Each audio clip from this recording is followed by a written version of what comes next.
2월 12일 아침 말씀 묵상을 시작합니다. 오늘 우리에게 주시는 하나님의 말씀은 요한복음 4장 43절로 54절까지의 말씀입니다. 요한복음 4장 43절로 54절입니다. 이틀 뒤에 예수께서는 거기를 떠나서 갈릴리로 가셨다. 예수께서 친히 밝히시기를 예언자는 자기 고향에서는 존경을 받지 못한다 하셨다. 예수께서 갈릴리에 도착하시니 갈릴리 사람들이 예수를 환영하였다. 그들도 명절을 지키러 예루살렘에 갔다가 예수께서 거기서 하신 모든 일을 보았기 때문이다. 예수께서 또다시 갈릴리 가나로 가셨다. 그곳은 전에 물로 포도주를 만드신 곳이다. 거기에 왕의 신하가 한 사람 있었는데 그의 아들이 가버나움에서 앓고 있었다. 그 사람은 예수께서 유대에서 나와 갈릴리로 들어오셨다는 소문을 듣고 예수께 와서 제발 가버나움으로 내려오셔서 아들을 고쳐주십시오 하고 애원하였다. 아들이 거의 죽게 되었기 때문이다. 예수께서 그에게 말씀하셨다. 너희는 표징이나 기이한 일들을 보지 않고는 결코 믿으려고 하지 않는다. 그 신하가 예수께 간청하였다. 선생님, 내 아이가 죽기 전에 내려와 주십시오. 예수께서 말씀하셨다. 돌아가거라. 네 아들이 살 것이다. 그는 예수께서 자기에게 하신 말씀을 믿고 떠나갔다. 그가 내려가는 도중에 종들이 마중 나와 그 아이가 살았다고 보고하였다. 그가 종들에게 아이가 낫게 된 때를 물어보니 어제 오후 1시에 열기가 떨어졌습니다 하고 종들이 대답하였다. 아이 아버지는 그때가 예수께서 그에게 내 아들이 살 것이다 하고 말씀하신 바로 그 시간인 것을 알았다. 그래서 그와 그의 온 집안이 함께 예수를 믿었다.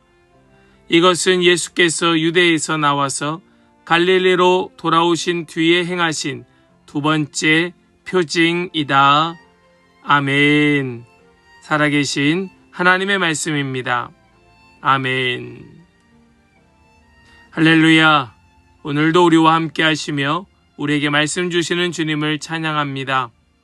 우리 주신 말씀 붙들고 우리 믿음의 자리에 서는 모든 성도들 다 되시기를 간절히 소망합니다.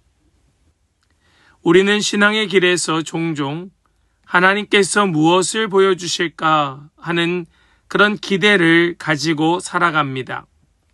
하지만 하나님은 많은 경우 보이는 표적보다 주시는 말씀을 통하여 우리에게 말씀하시고 또 우리를 부르시지요.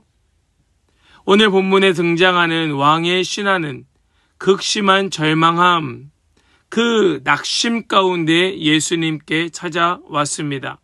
왜냐하면 그의 아들이 중병에 걸렸기 때문에 그러했습니다. 그러나 그가 받은 것은 기적의 눈에 보이는 현장이 아니라 말씀 한마디였습니다. 이 한마디가 그의 마음과 삶의 방향을 결정하는 것이죠. 오늘 우리는 이 말씀 속에서 말씀을 듣고 믿고 걸어가는 믿음의 본질을 다시 발견하게 됩니다. 우리 모두 그 믿음을 발견하고 회복하는 은혜가 있기를 간절히 소망하며 축복합니다. 우리는 먼저 표적보다 말씀을 붙드는 그 왕의 신하의 모습을 보게 되는데요. 본문 48절과 49절의 말씀을 보겠습니다. 예수께서 그에게 말씀하셨다. 너희는 표징이나 기이한 일들을 보지 않고는 결코 믿으려고 하지 않는다. 그 신하가 예수께 간청하였다. 선생님, 내 아이가 죽기 전에 내려와 주십시오. 예수님께서는 왕의 신하에게 당장 보이는 증거를 보여주지 아니하셨습니다. 오히려 표징이나 기이한 일들을 보지 않고는 결코 믿으려고 하지 않는구나 라고 말씀하시면서 믿음의 초점을 기적에서 말씀으로 옮기게 하여 주셨습니다. 여러분, 우리는 매주 또 매일 말씀을 듣고 있습니다. 그럼에도 불구하고 우리의 마음은 여전히 표징이나 기이한 일들을 보려 하고 있지는 않습니까? 예수님은 그 표징이나 기이한 그런 일들에서 말씀으로 그 믿음의 본질을 옮기고 계신다는 사실을 우리는 깨달아야 할 것입니다. 하나님께서 무엇을 보여주셔야만 믿는다면 그 믿음은 상황과 조건에 묶일 수밖에 없겠지요. 하지만 하나님의 말씀을 먼저 붙드는 믿음은 상황을 넘어서 신뢰로 나아가게 하는 줄 믿습니다.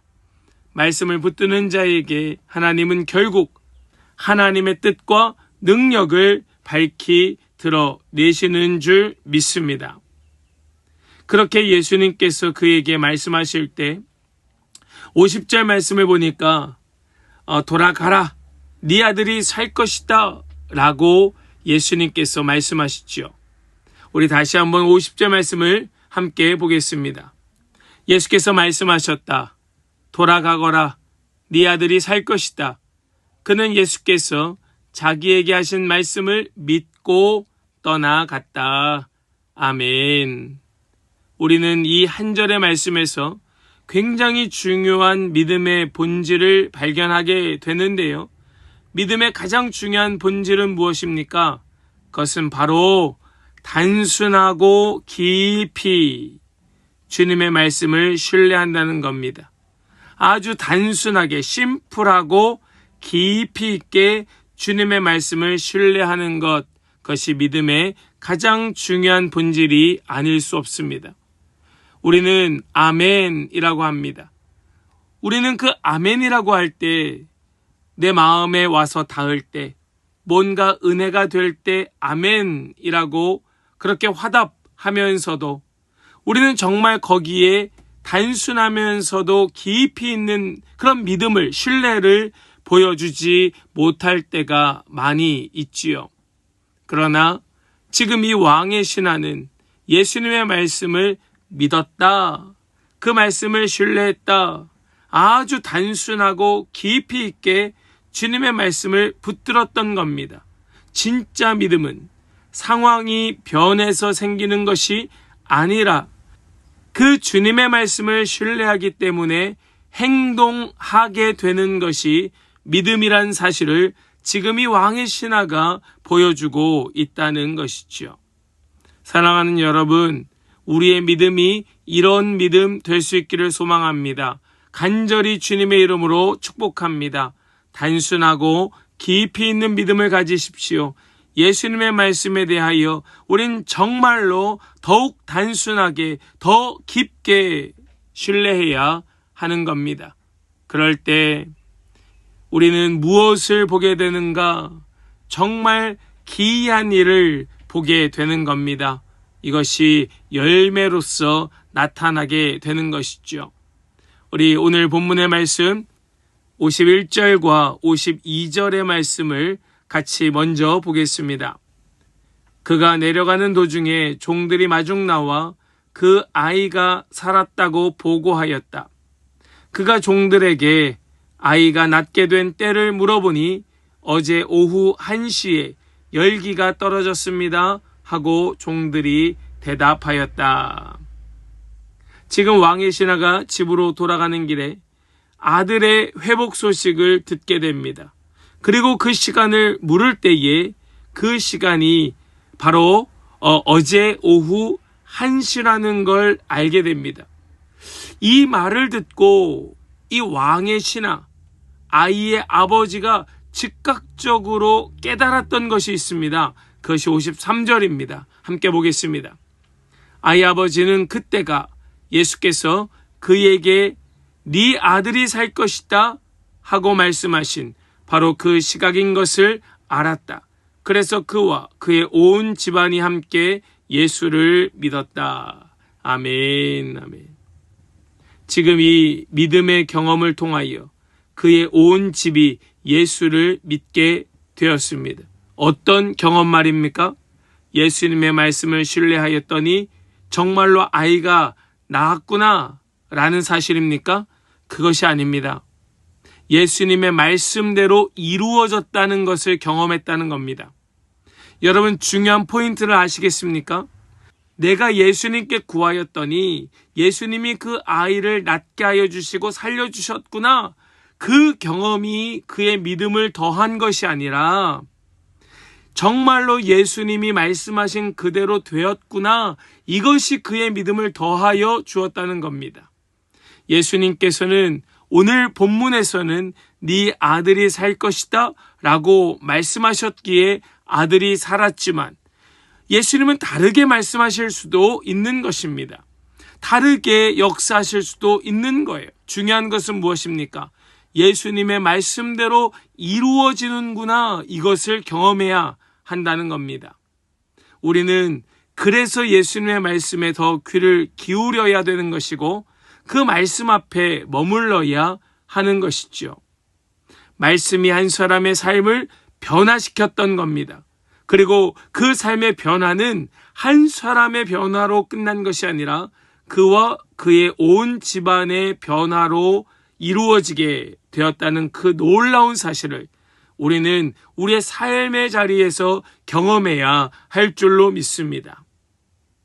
왕의 신하는 예수님의 말씀 한마디에 자신의 가장 중요한 문제를 맡겼습니다. 그 믿음은 그를 길에서 흔들리지 않게 하였고 결국 생명의 회복과 가정의 구원이라는 열매를 얻게 되었습니다. 오늘 우리에게도 동일한 부르심이 있는 줄 믿습니다. 하나님이 주시는 말씀 앞에서 표적이 아니라 기이한 일이 아니라 그분을 더 신뢰함으로 신실하심을 믿는 믿음으로 반응하고 그 말씀을 따라 걸음을 옮길 때에 우리의 삶의 자리에서도 분명히 주님의 말씀대로 이루어지는 하나님의 역사가 드러나게 될 줄을 믿습니다.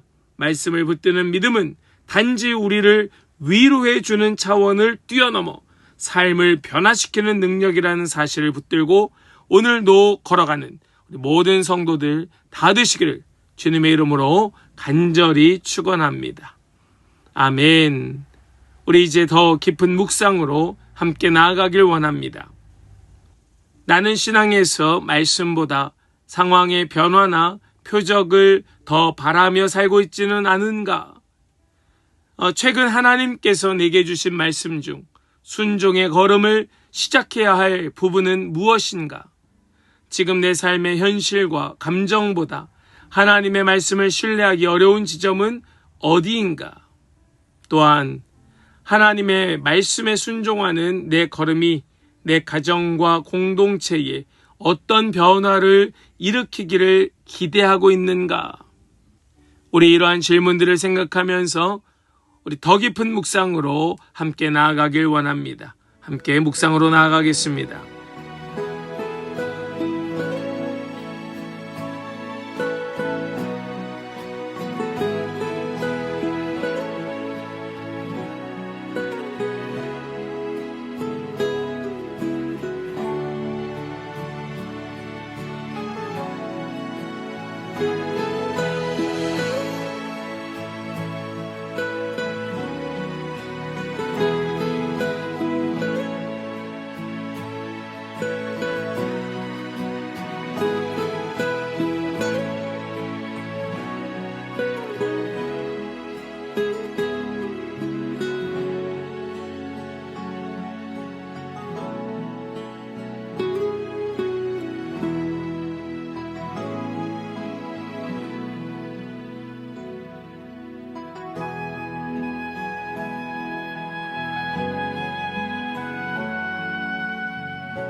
우리 이제는 이 한 문장을 붙들고 함께 결단하며 기도하기를 원합니다.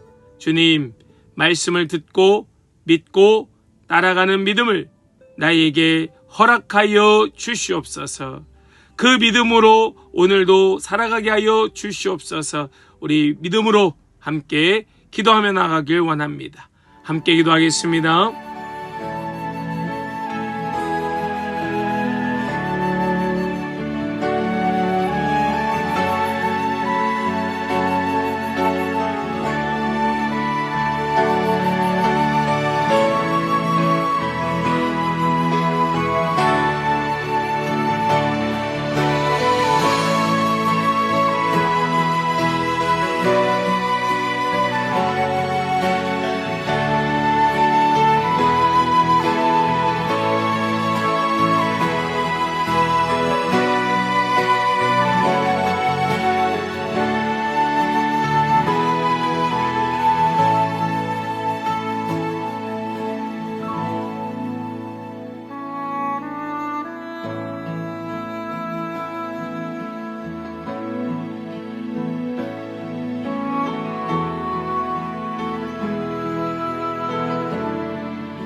이제 제가 기도하고 오늘 아침 말씀 묵상을 마치겠습니다.